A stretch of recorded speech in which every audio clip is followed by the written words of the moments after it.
e fui a Naná, a negra que ajudou a defender o senhorzinho da morte no tronco.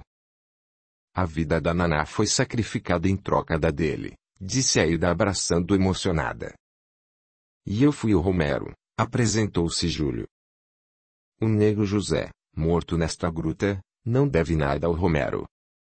A sua atitude apenas precipitou o que fatalmente aconteceria, conclui Júlio juntando-se ao abraço. E eu fui o João, apresentou-se André. O remorso também me acompanhou, acusei-me por ser o causador da tragédia. Preciso do seu perdão, disse André abrindo espaço para alcançar a mão de Pedro beijando-a, e reunindo-se ao abraço. Como não poderia deixar de ser, Catarina, Dr. Antunes e Tião também emocionados uniram-se ao abraço. Capítulo 23. Alegria de Pedro. Pedro não se cabia de contentamento, sua alegria era tanta que, eufórico, não conseguia parar de falar.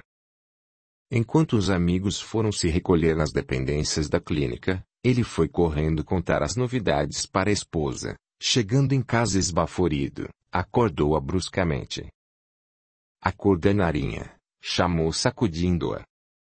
O que aconteceu, homem de Deus? Isto lá são modos de me acordar? Zangou-se a esposa. Desculpe, meu amor, mas eu não consigo esperar amanhecer o dia para lhe contar tudo o que aconteceu. Venha, vamos para a cozinha. Eu faço um cafezinho delicioso enquanto conversamos. Tá bom, tá bom. Já que estou acordada. Você ainda não percebeu nada de diferente? Não, respondeu Narinha olhando de cima embaixo. Você tá igualzinho a quando saiu de casa. A única diferença é que nunca vi tanta alegria de uma vez só. Preste atenção, não é possível que você não tenha notado nada de diferente em mim, disse Pedro inconformado com a falta de atenção da esposa. Acho que ainda não acordei direito, disse a esposa abrindo os olhos desmesuradamente. Não precisa regalar os olhos, disse Pedro rindo da cena, é só abrir bem os ouvidos, mulher. Pedro. Você não gaguejou. Meu amor, como é possível? Você conseguiu falar até agora sem gaguejar. Meu Deus, você está curado, exclamou Narinha enquanto o abraçava e beijava rindo de satisfação. Graças à bondade dos orixás, estou curado. Vou contar tudo desde o início. E diante do assombro da esposa, Pedro narrou tudo nos mínimos detalhes. Narinha chorava emocionada enquanto ouvia o relato do marido. O dia estava quase amanhecendo quando Pedro concluiu. Como você pode ver, Narinha, nós estamos juntos faz muito tempo. Não consegui me casar com a Maria, ou seja, o José não conseguiu casar, porque tiveram a vida interrompida muito cedo. Mas, Deus na sua infinita bondade nos concedeu outra oportunidade. Ah, e na reencarnação que fui mudo, o Dr. Antunes me disse que eu não tinha problemas auditivos, como acontece na maioria dos casos de mudez. Os meus ouvidos eram perfeitos, só as minhas cordas vocais estavam bloqueadas, então eu passei a vida toda estudando, não perdi uma aula, assisti a todas as conferências possíveis. Formei-me em filosofia, e como ele disse, eu era um devorador de livros, lia tudo que encontrava pela frente.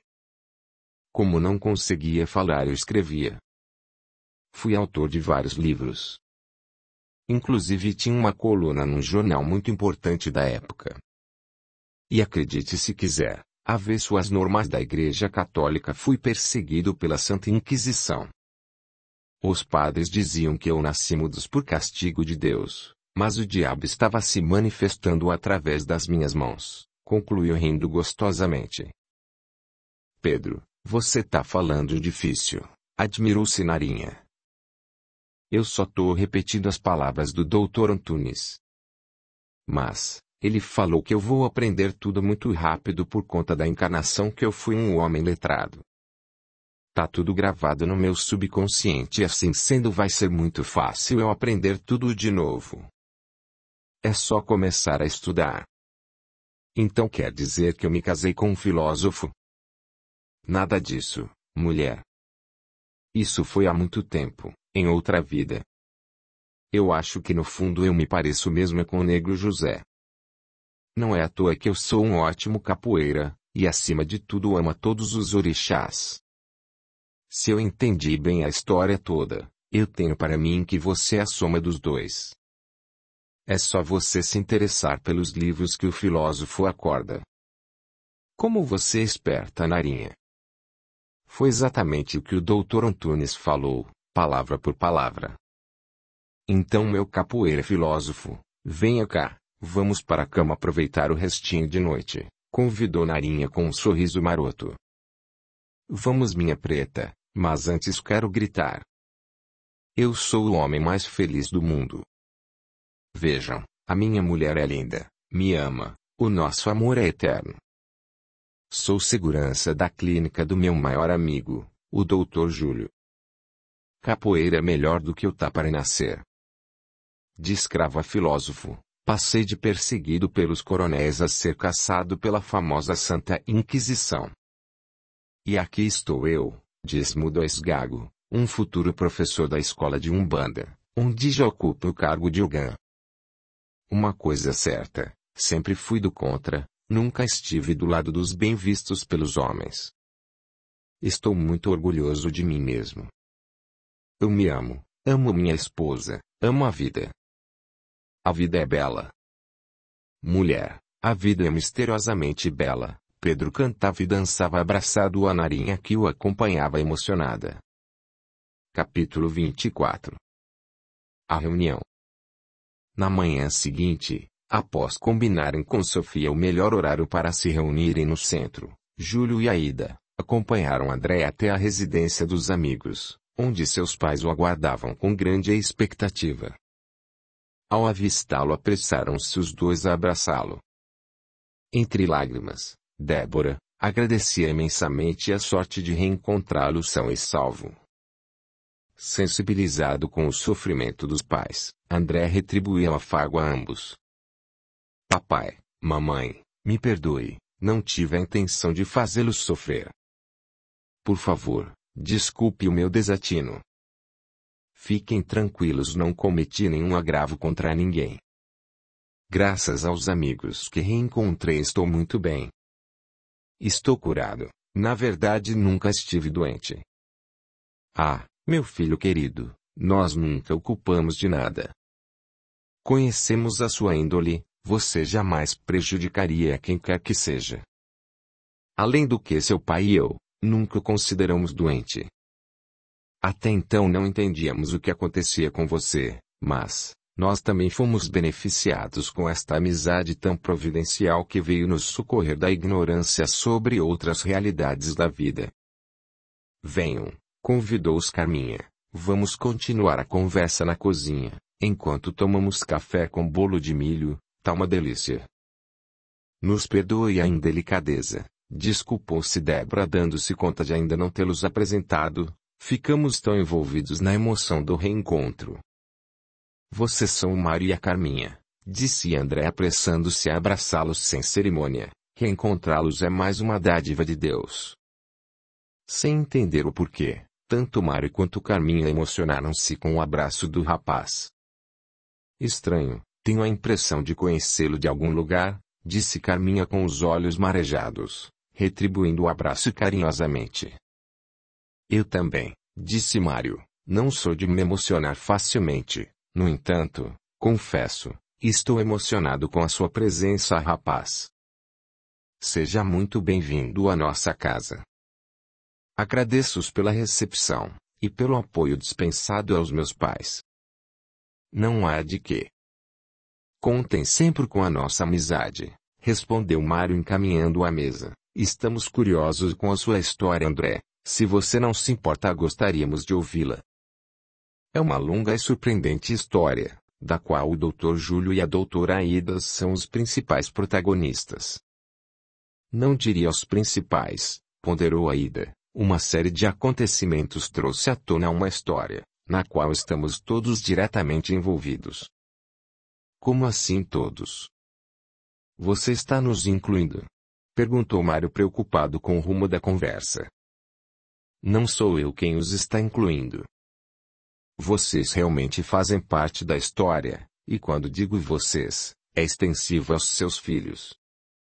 Então comece a contar logo, pediu Carminha. Agora mais do que nunca estou aflita para ouvi-la.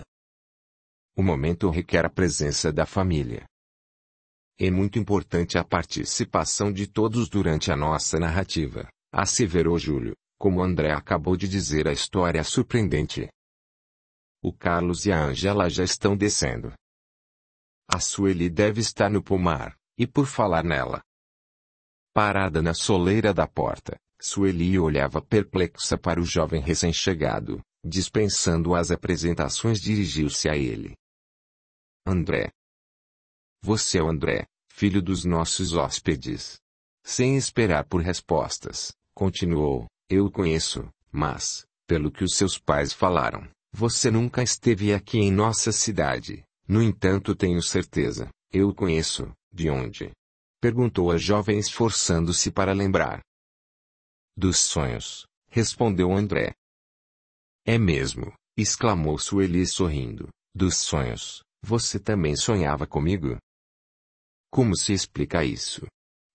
Perguntou abismada com a coincidência. Nos conhecemos desde uma época muito distante, o que provavelmente vem a justificar a coincidência dos nossos sonhos. De outra vida, você quer dizer? Vocês acreditam em reencarnação? Perguntou André, desejando uma resposta positiva, pois, caso acreditassem, o facilitaria a se fazer entender. Passamos a acreditar recentemente, respondeu Sueli. O meu pai resistiu um pouco, mas, mediante algumas evidências, acabou cedendo. No entanto, quem mais me impressionou foi o Júlio. Ele sim relutou muito em aceitar. Ainda não sei o que o convenceu a modificar o seu conceito sobre a espiritualidade. Minha querida irmãzinha, você ficará sabendo de tudo hoje. Só então Sueli percebeu certa apreensão no ar. Vocês estão tão sérios. O que está acontecendo? O André já vai explicar tudo. Não sei nem por onde começar, disse o rapaz um tanto inseguro. Comece do início, isto é, desde a sua infância, sugeriu Jorge. André iniciou a sua narrativa tão logo Carlos e Ângela tomaram assento. A princípio sentindo-se pouco à vontade, mas conforme foi percebendo a atenção respeitosa dos presentes, descontraiu-se. Houve momentos de verdadeira comoção.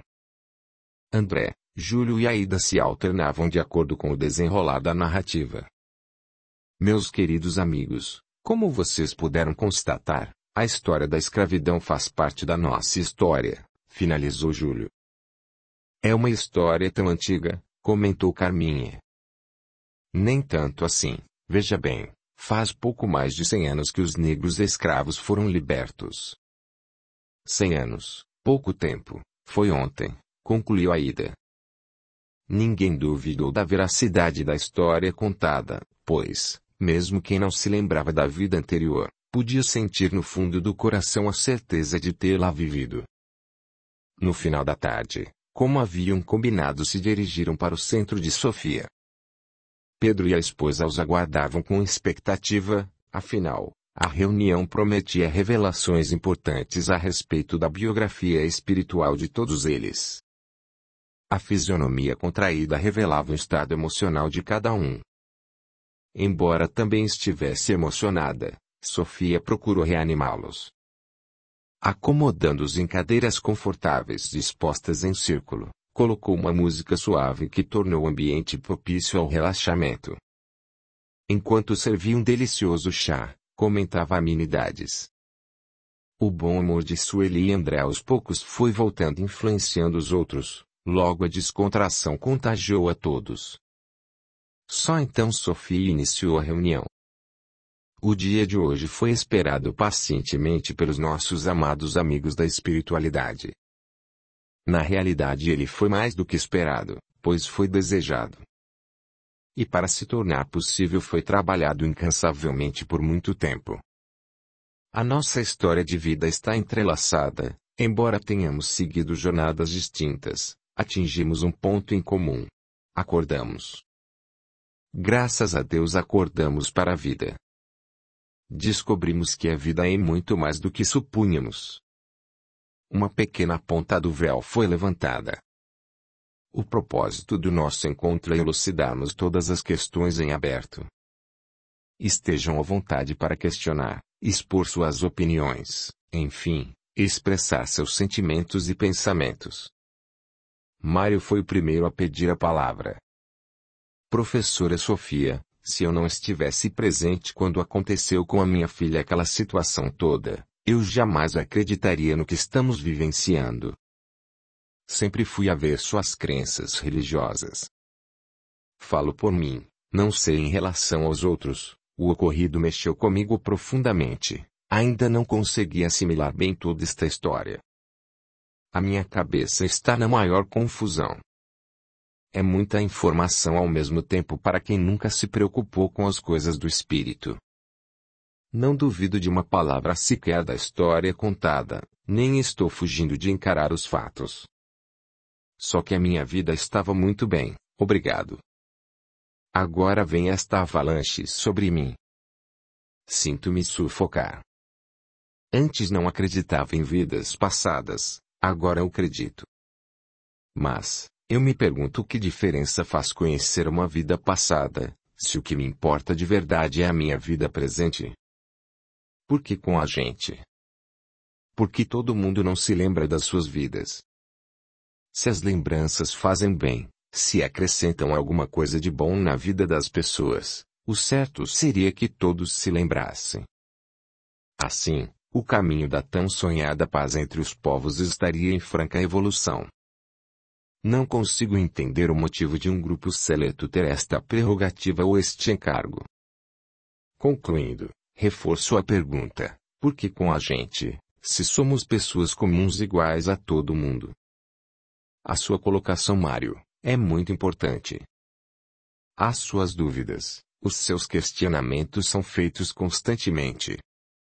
Quantas pessoas não estarão neste exato momento, fazendo a mesma pergunta? Temos por hábito pensar que quando algo fora da nossa rotina nos acontece, somos os únicos a passar por tal situação. Às vezes, ou, na maioria das vezes, nós complicamos as coisas por resistência em aceitar o novo.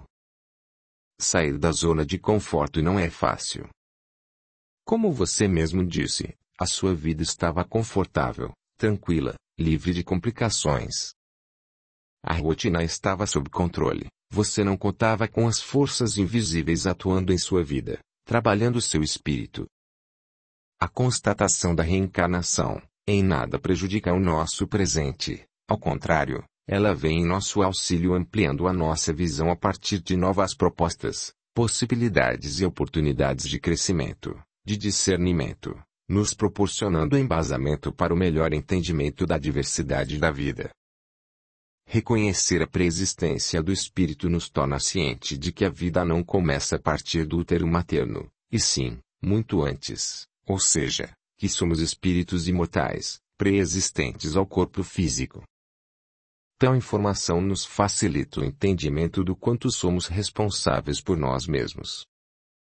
Contudo, a vida em sua riqueza infinita oferece outras opções para o despertar da consciência espiritual. Quanto à alusão a um grupo seleto, aí temos um grande equívoco, Mário, pois muitos outros grupos também estão passando pela experiência do despertar da consciência. Por ora você só tem conhecimento do que nós estamos vivenciando. No entanto, a partir do momento em que você começar a se abrir com outras pessoas, terá então uma grande surpresa, pois certamente constatará o grande número de pessoas as quais também estão vivendo seus momentos de chamamento às responsabilidades da vida. Em relação à questão do que seria melhor para todos, não nos compete interferir. No momento estamos buscando entender a nossa própria vida, o que já não é fácil, diga-se de passagem. Se começarmos a incluir o problema do mundo todo, não chegaremos a lugar nenhum. As coisas devem ser resolvidas passo a passo. Em primeiro lugar, devo procurar me entender. Devemos começar fazendo a nossa parte, pois seria muita presunção desejarmos abraçar a causa do mundo. Só quando assumirmos a nossa existência de forma responsável, é que nos tornaremos aptos a nos envolvermos de maneira competente com os outros, sejam estes membros da própria família, do nosso grupo de amigos, da nossa sociedade. Cada um se harmonizando estará contribuindo para o bem do todo. A senhora conseguiu me fazer entender muita coisa sobre mim mesmo, disse Mário pensativo. Enquanto a senhora falava, meu pensamento voou. Pude refletir sobre muitos aspectos da minha vida. Inclusive, sobre a dificuldade em aceitar religiões ou qualquer coisa que queira me levar a admitir Deus. Inconscientemente passei a vida culpando pelo padecimento da vida passada. Pude identificar também a minha resistente às mudanças. No fundo temia ousar fazer algo fora da minha rotina, ou que me tirasse do meu espaço seguro. Eu nunca falei a respeito para minha família, mas sempre receei que algo de ruim pudesse acontecer causando-lhes danos de ordem física. Houve época em que eu não tinha paz. A constante sensação de ameaça à nossa integridade física me perseguia gerando medo, muito medo de perdê-los. No meu entendimento eu deveria estar constantemente atento a quaisquer ameaças. Eu os defendia dia e noite. No entanto, jamais deixei transparecer a minha paranoia. O medo era tanto que recusei várias oportunidades de viajar a serviço da empresa. Como as viagens, embora curtas, demandariam constantes ausências de casa, as renunciei. Esta atitude prejudicou, é claro, a minha ascensão profissional. Mas, o alívio de poder estar junto deles para defendê-los de qualquer eventualidade era tudo para mim. Enquanto ouviam o depoimento de Mário, a esposa e os filhos se acercaram dele. Percebendo a emoção sofrida pelos seus entes queridos, Mário se apressou em acalmá-los. Por favor, meus queridos, não chorem, pediu com a voz embargada, tentando segurar as próprias lágrimas que teimavam em rolar pelas suas faces. Vocês não são responsáveis pelo meu comportamento. Era coisa minha, um sentimento meu. Não me recriminem por ter ocultado de vocês o meu desassossego. Agora eu posso entender, graças à revelação do que aconteceu na vida passada. De posse deste conhecimento reconquistarei a minha paz de espírito, pois hoje onde estou seguro de que o que aconteceu no passado não se repetirá. Meu querido amor. Jamais o recriminaria por qualquer atitude, conhecendo-o como conheço, sei que omitiu os seus temores para assegurar a minha paz de espírito. Mário, nossos filhos cresceram em um lar seguro, cercados de amor. Com o seu apoio nos tornamos pessoas fortes. Eu amo tanto, pronunciou Carminha beijando-lhe os lábios suavemente. Papai, exclamou Ângela. Eu pressenti algo de errado no seu comportamento de zelo excessivo.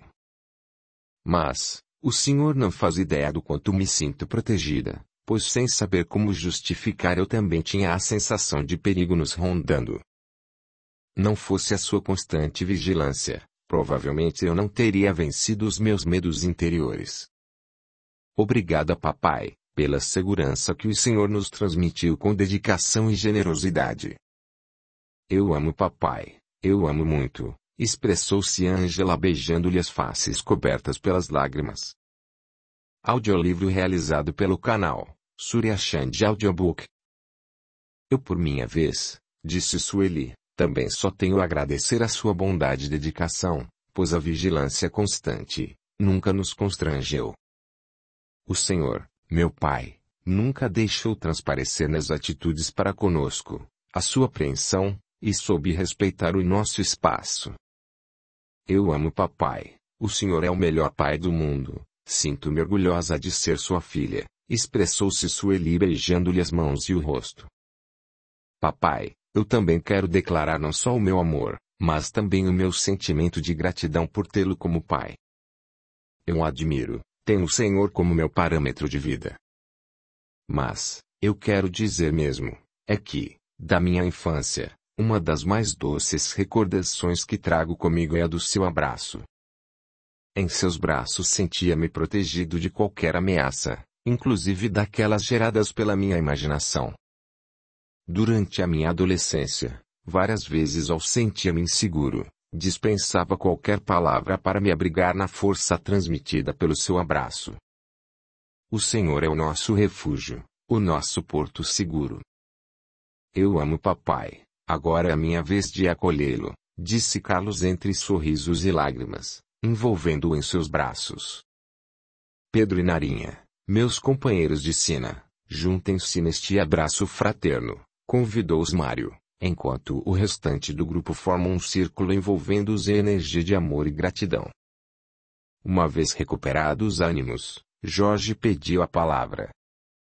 Professora Sofia, em relação à questão religiosa, a exemplo do Mário, eu também nunca fui um homem religioso.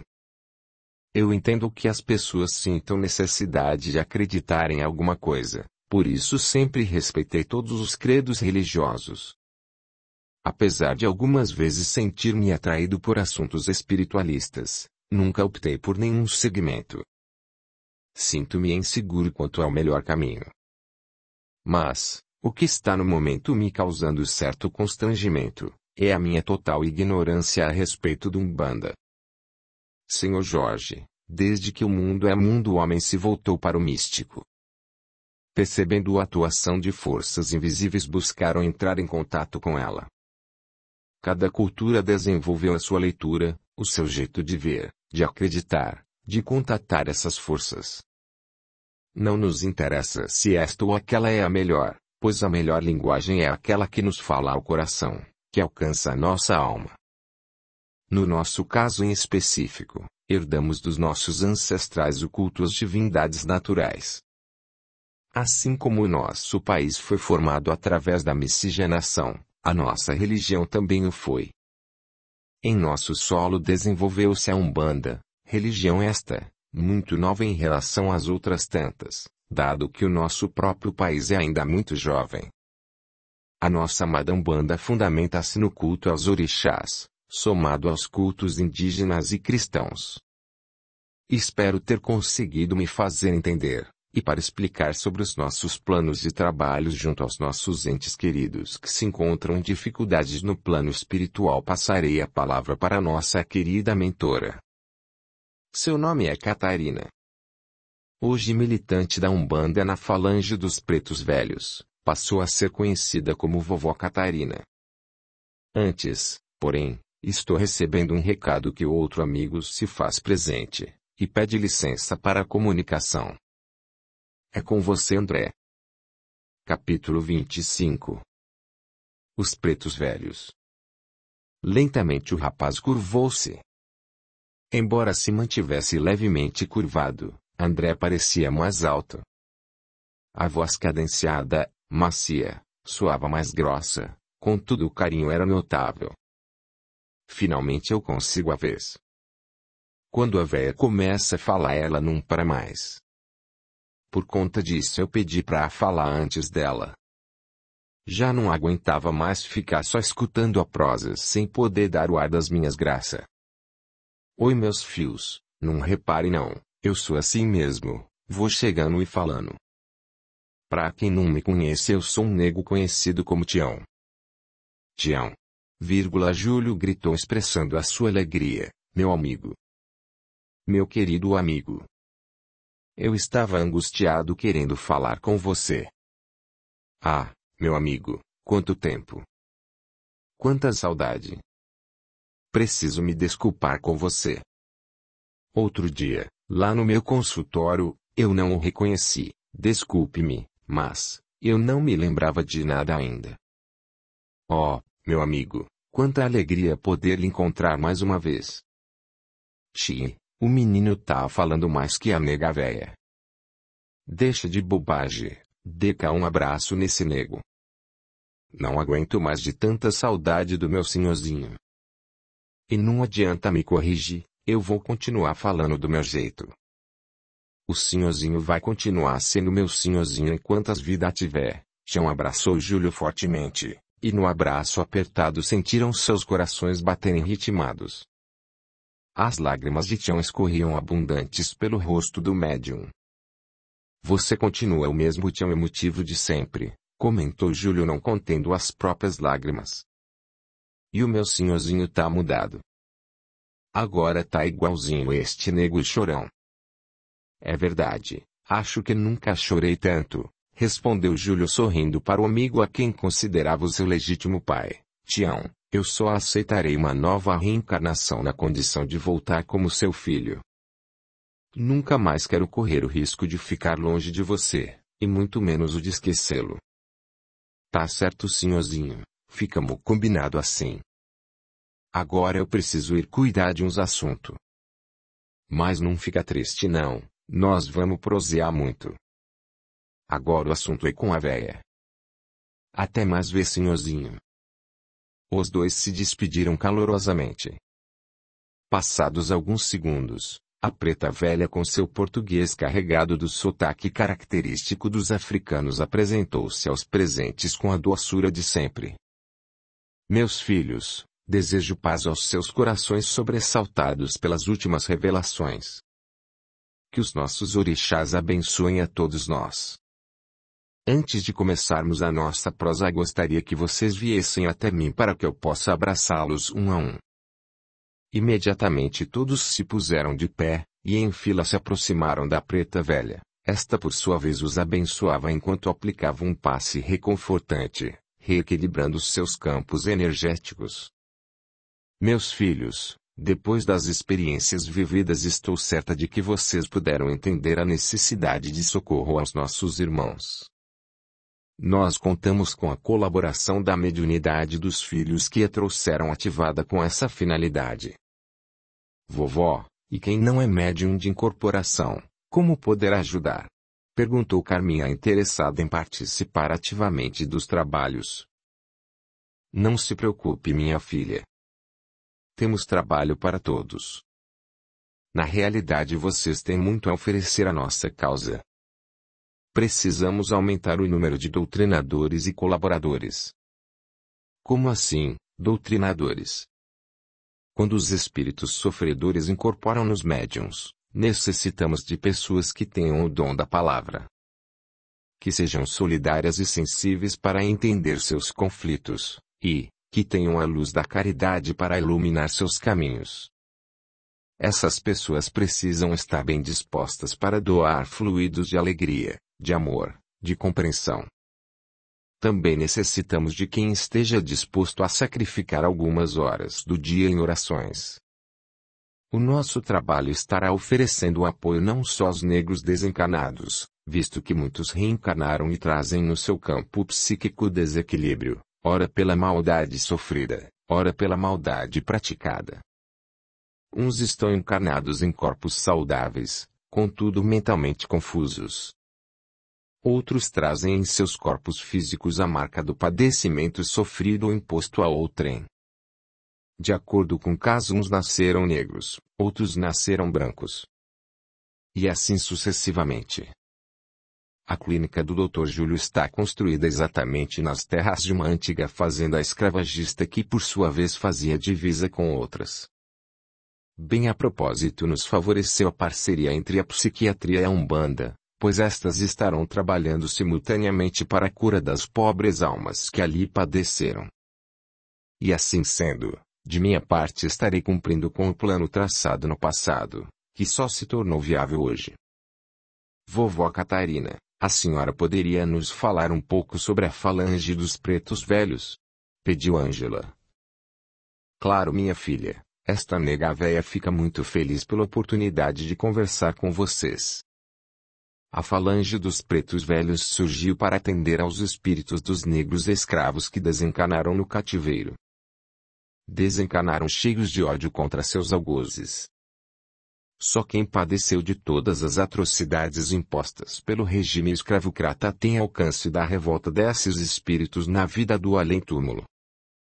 Inúmeros espíritos não veem a hora de se vingar, cegos pelo ódio formam falanges com um único propósito, o de devolver aos brancos o mesmo mal sofrido na carne e na alma. O desencarne não melhora ninguém. Os brancos por sua vez também formam falanges perseguidoras dos negros, assim como o faziam quando encarnados. Para vocês terem uma pequena noção da complexidade do astral, em várias regiões onde existiram fazendas escravocratas, a Casa Grande e a Senzala continuam ativadas como acontece na antiga fazenda do Coronel Fagundes. Para se chegar aos espíritos dos negros, só outro negro que passou pela mesma humilhação é aceito. Chamá-los de volta à realidade é uma tarefa árdua. Eles jamais confiariam num homem branco. A não ser em casos particulares, como é o caso do Romero, da sua irmã Ana Maria, do João entre outros. Os espíritos dos ex-escravos que entenderam o propósito de redenção oferecido pelas diretrizes divinas, aceitaram com resignação a condição da experiência vivida na última encarnação. Estes acolheram o apoio dos mais antigos, verdadeiros sábios africanos de grande hierarquia que se submeteram a reencarnar na condição de escravos para amparar com sua força moral a severidade do aprendizado dos seus irmãos. Desta união formou-se uma grande falange que vem através dos tempos conquistando novos adeptos e engrossando assim a nossa falange. Então é por isso que são chamados de velhos. Velho não quer dizer necessariamente idoso, e sim, aquele que vivenciou as lições da vida e absorveu os ensinamentos tornando-se um sábio, observou Ângela. Exatamente, minha filha. Estes sábios conquistaram a confiança daqueles que cansados de sofrer se encontravam mais propensos à reconciliação, e assim se fortificaram e uniram-se em socorro dos irmãos menos felizes, formando uma imensa falange socorrista, conhecida como a Falange dos Pretos Velhos. Em parceria com outras falanges envolvidas no resgate dos sofredores, construíram uma colônia afro bem estruturada, onde os espíritos desditosos pudessem sentir-se seguros através da afinidade cultural. Entendam, não vai aí nenhuma crítica. Para me fazer mais clara, quero ressaltar o seguinte: a um cristão não adianta levar o socorro falando do grande iluminado Buda, eles não aceitariam. Então, só falando do Cristo eles entendem e confiam no socorrista. O mesmo se dá com o nosso povo, só falando dos orixás eles aceitam e confiam. Nós entendemos vovó, pronunciou-se Débora, um outro exemplo para ilustrar as suas palavras, é quando a gente viaja para outro país, onde não entendemos o idioma, e por sorte encontramos um conterrâneo. Imediatamente nos sentimos aliviados, é como se tivéssemos encontrado um parente consanguíneo, tal o alívio que sentimos. Pelo que eu entendi não difere muito na pátria dos espíritos uma vez que continuamos sendo gente como quando encarnados. Gostei do exemplo, minha filha. É assim mesmo.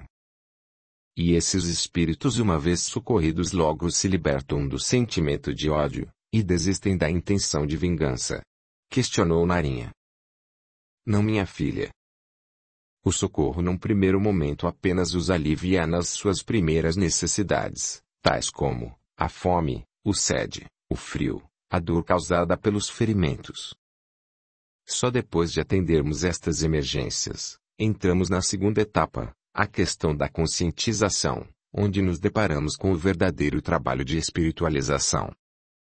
Negros ou brancos somos todos filhos do mesmo Pai. Oxalá ou Jesus, Olorum ou Deus são apenas nomenclaturas culturais para o mesmo princípio divino. Entendam uma coisa, na espiritualidade nos unimos com um único objetivo, ajudar na escalada evolutiva dos nossos irmãos. O importante é o trabalho de minimizar o sofrimento, pois quem está sentindo dor, seja ela física ou moral, não está em condições de assimilação. Depois, o Pai não toma partido deste ou daquele, tanto que para a ajuda a ser efetiva socorremos a todos sem exceção. Como ajudarmos a reequilibrar aquele que viveu a experiência na pele do negro, se negarmos ajuda àquele que a vivenciou na pele do branco? Sofrimento e sofrimento. Todos quantos desconhecem a excelência da vida sofrem. Enquanto a inimizade não for erradicada não sairemos do lugar, consequentemente enquanto elucidamos um, obrigatoriamente o estamos fazendo com o outro. a senhora nos considera prontos para o trabalho? Esta é a missão com a qual me comprometi no passado? Indagou Júlio. Exatamente, meu filho, com a benção do seu pai o Baluaê, um homem da palha, como Romero chamava. Você terá muito trabalho pela frente. Vocês formam uma equipe forte, médicos e médiums em parceria estarão curando a alma desse povo sofrido. Entenda-se como povo sofrido, tanto quem sofreu, quanto quem no auge da ignorância causou sofrimento. Agora sim, faz sentido a frase, salvar a alma do meu povo. Vovó, eu poderia fazer uma pergunta de cunho pessoal? Claro, meu filho, se algo está afligindo, deixe de ser pessoal, e passa a ser do nosso interesse. É sobre o meu pai. Sei o quanto ele é odiado, vai ser muito difícil para ele conquistar o seu reequilíbrio. O que eu poderia fazer para ajudá-lo? A pergunta mais apropriada é o que nós podemos fazer para ajudá-lo. Aprenda, meu filho, a não tomar sobre os seus ombros a responsabilidade de atuar sozinho em causas que vão além das suas próprias forças, ou em causas que não lhe competem. Digo isto com todo o carinho do mundo. Precisamos aprender a ser humildes em aceitar e reconhecer os nossos limites. Fazendo o que está ao nosso alcance, já fizemos tudo. Bom, no caso do senhor seu pai, a história dele é bastante complicada. É essencial que ele aprenda a se respeitar e a respeitar o ser humano. Devido ao comprometimento dele com a etnia negra, da qual ele precisa conhecer de perto a riqueza cultural, para então respeitar, admirar e amar, o seu reencarne já está sendo providenciado. Em breve ele reencarnará em um país africano, onde entre guerras e fome ele sentirá na pele o que é ser hostilizado em sua própria terra. Aprenderá a deixar de ser individualista, passará então a usar a sua força interior em prol do seu povo. Percebendo a inquietação de Júlio, Catarina o tranquilizou. Não se preocupe, meu filho, sei o quanto você se aflige com receio dele se voltar mais uma vez contra os seus. Alberto concordou com a proposta apresentada, mesmo sabendo do período de conflito vivido pelo país designado ao seu reencarne. Hoje o maior desejo dele é demonstrar para você o quanto ele mudou. Reconquistar a sua confiança é uma questão de honra para ele. Poder olhá-lo de frente sem sentir vergonha de si próprio é a sua prioridade. Então, da minha parte, não há nada que possa ser feito para ajudá-lo na nova jornada. Você é o estímulo a encorajá-lo no reparo dos seus desacertos. Por enquanto, ore por ele. Envie energias para fortalecer sua alma. Daqui do plano espiritual, o Dr. Antunes, o Tião e eu acompanharemos na condição de orientadores. No entanto, só ele caberá a conquista da vitória. Capítulo 26. Quando o passado se faz presente. Todos tiveram a vez de falar. Sueli sentia-se muito à vontade conversando com Catarina. Relembraram algumas passagens da vida na fazenda. A sua amizade com a Fia foi bastante comentada. A alegria de reencontrá-la como a professora Sofia encheu seu coração de júbilo. Mário, por sua vez, conversava com a preta velha com tal intimidade que a sua desenvoltura surpreendeu aos amigos e parentes. Tocada pela vibração da espiritualidade, Débora sentia-se forte como nunca havia se sentido. Desejando recuperar o tempo considerados por ela perdido, queria fazer algo a mais. Sabe, vovó, eu gostaria de fazer alguma coisa mais expressiva para ajudar. Estou feliz em poder participar dos trabalhos espirituais. Farei com gosto todos os cursos necessários com a professora Sofia. No entanto, quero fazer algo mais. Não consigo me conformar com tanta injustiça praticada na nossa sociedade. O mundo poderia ser bem melhor se os homens tivessem um pouco mais de tolerância uns com os outros. A senhora concorda comigo? Minha filha, eu muito me alegro com a sua disposição para a prática do bem.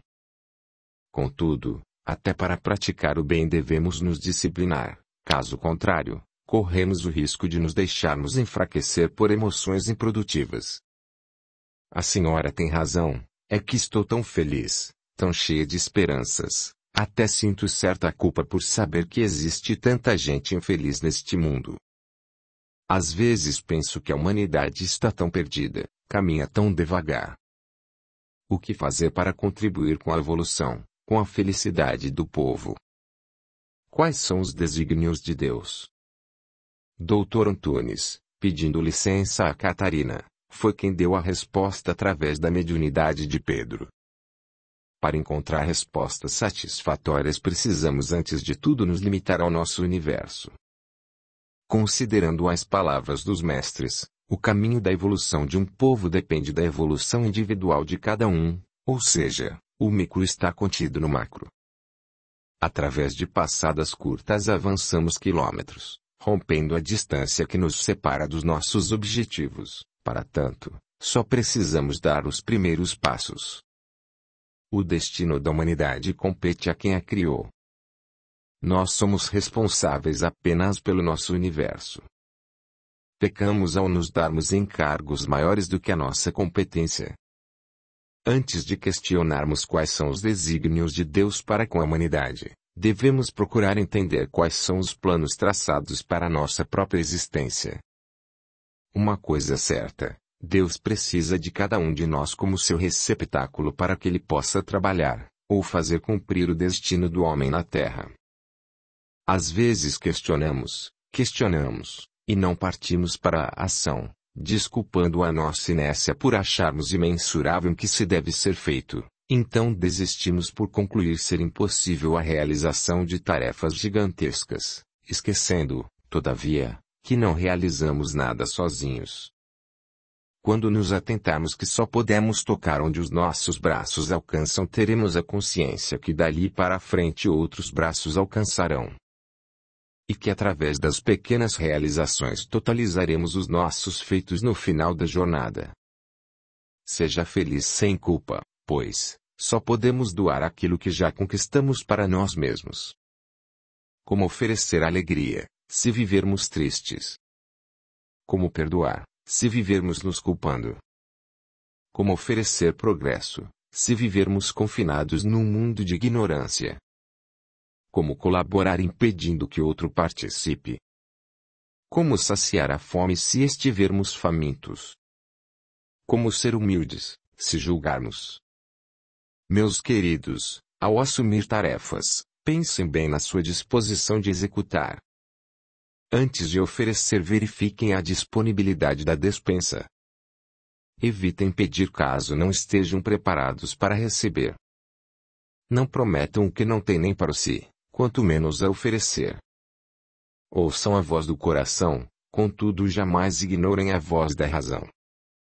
Dr. Antunes agradeceu a atenção recebida, e com o seu costumeiro gesto, levou a mão à cabeça despedindo-se. Vó Catarina também se despediu agradecendo aos orixás o desfecho venturoso do reencontro. A nova equipe de médiuns, convictos dos seus ideais, pôs-se de imediato a elaborar cuidadosamente os planos de trabalho. Porém, deixaram bem claro, trabalho, mas, à parte se dedicariam à amizade que conquistada no passado os reuniu tornando-os uma grande família.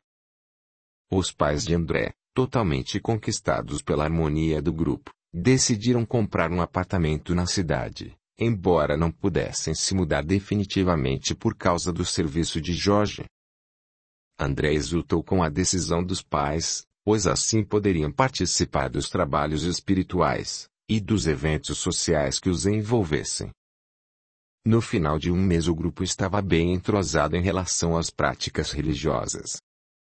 A amizade entre eles vinha se estreitando cada vez mais. André e Sueli se apaixonaram e logo iniciaram o namoro, o que alegrou ambas as famílias. Aida decidiu-se por tirar umas férias, aproveitaria para fazer uma viagem ao exterior. Júlio, entre as atividades da clínica e do centro, dedicava seu tempo a Sofia. Conscientes de suas responsabilidades com o presente, pois o compromisso é sempre com o aqui e o agora, evitavam se deixar influenciar pelo passado. O romance mal acabado na vida anterior não seria usado como motivo para o novo romance. Após alguns encontros anunciaram a intenção de se casarem em breve. No entanto, entre tantas alegrias e realizações, Sofia percebeu um quê de tristeza no semblante de Júlio. Você abriria seu coração para mim, Júlio? Perguntou Sofia. Claro. Você é a mulher com quem me casarei. Não tenho segredos para com você, respondeu Júlio beijando-lhe os lábios ternamente. Então me fale do que o entristece. Entristece? Não estou triste. De onde você tirou essa ideia? Dos seus olhos. Seu olhar está triste. Mesmo quando você sorri, os seus olhos não brilham como na época em que o conheci. Pensando bem, pode ser, talvez você tenha razão. Às vezes bate uma pontinha de vazio no meu peito. Por que será? Não sei. Você é quem deve saber. Preste atenção. Um vazio quer dizer que está faltando algo. Eu vou pensar a respeito, respondeu reticente. Não pense, sinta. Não fuja do desconforto inicial. Deixe os seus sentimentos o conduzir. Não conheço outra forma para se identificar a inquietação do nosso coração. Vou tentar. Obrigado pela dica. De nada. Mudando de assunto. Aida tem telefonado dando notícias. Tem sim, de vez em quando nos falamos. O passeio parece estar bom. Quando ela pretende voltar? Não sei. Júlio, olhe para mim, bem nos meus olhos, pediu Sofia colocando-se de frente para ele. O que aconteceu? Você está me olhando de um jeito estranho. Aquele quê de tristeza acentuou. É natural. Estamos falando da Ida. Sinto saudades dela, afinal somos amigos quase inseparáveis. Ela sempre esteve presente em todos os momentos da minha vida, dos melhores aos piores. E eu também sempre estive presente na vida dela. Todas as vezes que nos sentíamos tristes ou alegres, corríamos um ao encontro do outro para contar as novidades. A nossa amizade é um verdadeiro tesouro em nossas vidas. Aida é o meu porto seguro. Júlio, o brilho dos seus olhos voltou. Aquele brilho antigo. É claro, Sofia, Júlio respondeu, mal ocultando uma certa irritação, estou falando de uma pessoa querida, como não me alegrar? Ah, não é só isso não. Não estou entendendo. Aonde você quer chegar? Não me diga que está sentindo ciúmes da minha amiga. Júlio, meu querido. O grande amor da sua vida, a sua alma gêmea sempre esteve tão perto, que você não a enxergou. Você ama Aida, ama apaixonadamente. Quando o nome dela é mencionado, o seu ser vibra. É como se uma corrente elétrica traspassasse o seu corpo da cabeça aos pés. Como pode ser? Eu amo você, Sofia. Não, você está me confundindo. A lembrança da Fia, da Índia por quem Romero se apaixonou um dia. Mas, Romero também amava a Naná, estou falando do amor de verdade. A Naná foi amada por Romero como mãe, contra-argumentou Júlio. Exatamente. A sua mãe preta não sou eu? A mãe preta por quem as fibras do seu ser são tocadas é a Naná. Aida continua sendo a mãe preta, por quem Romero chorou anos a fio na beira do rio, chamando por ela incansavelmente, levando flores todos os dias da sua vida. Nem a Índia foi tão amada. É claro, devido à circunstância, o amor de vocês naqueles dias foi transmudado em amor materno / inversa filial. No entanto, só devido às circunstâncias. Eu nunca, em toda a minha vida, presenciei um amor tão grande, tão generoso quanto o amor de vocês. Aida o ama a Júlio, tanto quanto você a ama. Estou certa que as férias foram apenas um pretexto alegado para que ela pudesse se afastar deixando-nos à vontade. Desperte enquanto é tempo, Júlio. Você jamais seria feliz longe da sua Aida. Vocês nasceram um para o outro. Vocês se completam. Audiolivro realizado pelo canal Surya Chand Audiobook. Júlio não conteve a emoção. Deixou que as lágrimas fluíssem livremente banhando seu rosto. Lágrimas de saudades choradas hoje, as mesmas choradas ontem na beira de um rio. Ah, meu Deus! E eu que pensei ser um grande conhecedor da alma humana, não conheço nem a minha própria alma.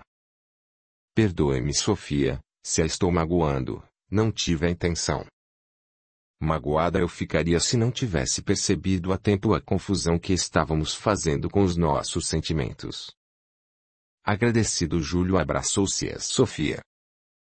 Desculpe-me, Índia, se eu a confunder, mas eu posso assegurar que Romero a amou. Eu sei. A Índia também o amou. Tranquilize-se, está tudo bem.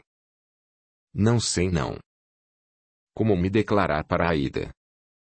E se ela de fato gostar de mim somente como amigo ou irmão? Lembro-me que um dia ela me disse que sentia um carinho muito especial por mim, assim como amor de mãe.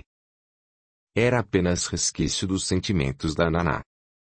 Ela se lembrava de você com a memória do coração da Naná. Espere a volta dela com paciência.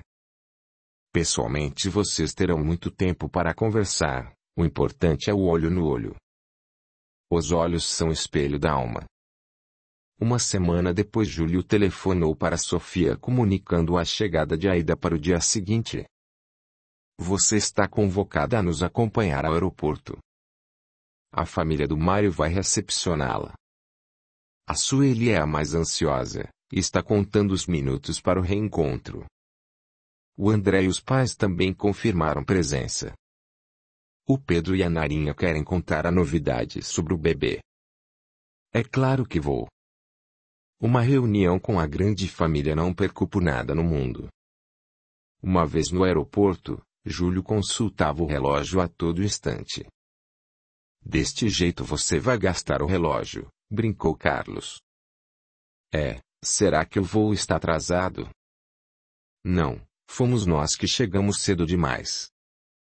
Andando de um lado para outro, ora consultando o relógio, ora o portão de desembarque, Júlio não conseguia se aquietar, nem participar da conversação mantida pelos amigos. Quando a figura de Aida despontou dentre os passageiros que desembarcavam, as pernas de Júlio bambearam. Apressado foi ao seu encontro acotovelando quem estivesse à sua frente. Ao vê-lo, Aida também sentiu as pernas fraquejarem. Ai, meu Deus, como ele está lindo! Eu o amo tanto. Ajuda-me, meu Deus, eu não posso demonstrar os meus verdadeiros sentimentos. Não sei nem como isto foi acontecer. A aproximação de Júlio interrompeu seu devaneio. Aida, Aida, correu Júlio puxando-a de encontro a si. Quanta saudade, disse apertando-a num forte abraço. Aida não pôde evitar o tremor causado pelo contato do corpo de Júlio que se mantinha colado ao seu. Afastando-se levemente, o suficiente para olhar o seu rosto, ela pôde perceber o quanto ele também estava emocionado. Júlio, exclamou a moça num fio de voz. Minha querida, se eu não disser agora acho que não terei coragem para falar depois. Eu a amo, Aida. Você é a mãe preta por quem a minha alma ansiava durante toda a minha vida. Você estava tão perto de mim, Aida, como eu a amo, declarou-se Júlio beijando-a nos lábios. Pegos de surpresa, os amigos automaticamente voltaram-se para Sofia, e não entenderam nada quando viram o sorriso em seus lábios. Mas, o que está acontecendo? Perguntaram todos quase ao mesmo tempo. Venham comigo, convidou Sofia. Vamos dar um tempo para os dois se entenderem. Mas, Sofia, você e o Júlio não estão namorando? Perguntou Sueli estranhando a reação passiva de Sofia. Não se preocupe, eu explico tudo para vocês. Calmamente Sofia contou a descoberta dos sentimentos de Júlio em relação a Aida. Eu estou muito feliz por vê-los felizes. Gosto muito do Júlio, mas seu verdadeiro amor é a Aida. Sorridente, abraçado a Aida, Júlio se dirigiu aos amigos anunciando: já nos conhecemos tempo suficiente. Então vamos pular a etapa do namoro e do noivado, e vamos casar o mais rápido possível. Eu agradeço de todo o coração a sua compreensão, Sofia, falou Aida timidamente. O Júlio acabou de me contar que foi você quem o alertou. Minha querida amiga, você não me deve nenhuma explicação. Fico realmente muito feliz por vocês terem se reencontrado. A amizade de vocês para mim é o suficiente. O casamento foi marcado sem maiores delongas. Sofia fez questão de oficializar a cerimônia. Finalmente chegou o grande dia. Um altar ornamentado com flores e frutas foi montado à beira do rio que cortava a antiga fazenda. Rodeados pelos amigos, Júlio contava da época em que Romero lançava flores diariamente como oferenda à sua mãe preta. Os orixás são maravilhosos, dizia sorridente o noivo, neste mesmo local onde tragicamente Naná foi levada pelas águas. Romero ofereceu flores durante o resto de sua vida, e vejam só. Hoje estamos de volta oferendando flores num ritual de plena felicidade. Júlio, se o seu passado não tivesse vindo para o presente, você não teria descoberto em Aida a sua alma gêmea, não é mesmo? Interrogou Sueli. Teria sim, de certa forma eu já sabia. Ah, eu gostaria de fazer uma correção. O passado não vem para o presente, o passado se faz presente. Quando o passado se faz presente, a nossa consciência se expande. Nós nos vemos diante do enigma do tempo, pois revivemos todas as recordações contidas em nossa memória emocional ocultadas pelo véu do aparente esquecimento. Os ogãs iniciaram o toque dos atabaques anunciando o início da cerimônia. Todos tomaram seus lugares. Os médiuns de Sofia envergando seus uniformes traziam nas mãos belos lírios brancos. À entrada da noiva ergueram os braços formando um túnel por onde Aida lentamente adentrou caminhando sobre o solo coberto de pétalas de rosas e flores de laranjeira. O seu vestido, estilo africano, tudo dourado representando a cor da mãe Oxum, conferiu-lhe um ar místico. No plano espiritual Catarina, Tião e Dr. Antunes tomaram lugar ao lado dos noivos. A um dado momento André registrou a presença do Coronel Fagundes, assustou-se de tal maneira que a cor fugiu-lhe das faces. Percebendo seu mal-estar, Sueli fixou o olhar para a mesma direção que André, e pôde também ver o Coronel Fagundes. Imediatamente Tião e Catarina se fizeram visíveis tranquilizando-os. Para surpresa dos dois, o coronel prostrou-se de joelhos diante de Aida tomando suas mãos beijou-as suavemente pedindo perdão. Aida não pôde vê-lo, porém, inesperadamente lembrou-se do antigo senhor. Seu coração encheu-se de compaixão. Recebendo as vibrações emanadas, o coronel levantou-se agradecido e afastou-se, não sem antes se despedir do filho osculando sua face com ternura. Fim da cerimônia. Aida aproximou-se da margem do rio. Emocionada curvou-se tocando o solo com veneração e pegou entre os dedos um punhado de areia molhada atirando em direção à queda da água de onde surgia uma figura feminina translúcida. Outras tantas se formaram dando passagem a uma bela mulher negra. Seu corpo inteiro coberto por gotas d'água tão cintilantes quanto as estrelas, movia-se com graciosidade. O seu canto suave ecoou pelos ares envolvendo com seu axé os amados filhos recém-casados. Fim. Este audiolivro representa uma contribuição do canal Surya Chand Audiobook, para aqueles que necessitam, como é o caso dos deficientes visuais, e como forma de acesso e divulgação para todos. Se inscreva, ative o sininho, e clique em todas, para receber as notificações de novos audiolivros. Deixe o seu gostei, o seu comentário, e compartilhe. O seu apoio ajuda o canal a crescer. A gratidão é o caminho da evolução. Torne-se membro do canal, e dê o seu apoio ao trabalho realizado com muito carinho para você. Lembre-se de valorizar e reconhecer o trabalho do autor, adquirindo suas obras. Venha para o nosso grupo no Telegram. Veja o link na descrição do vídeo.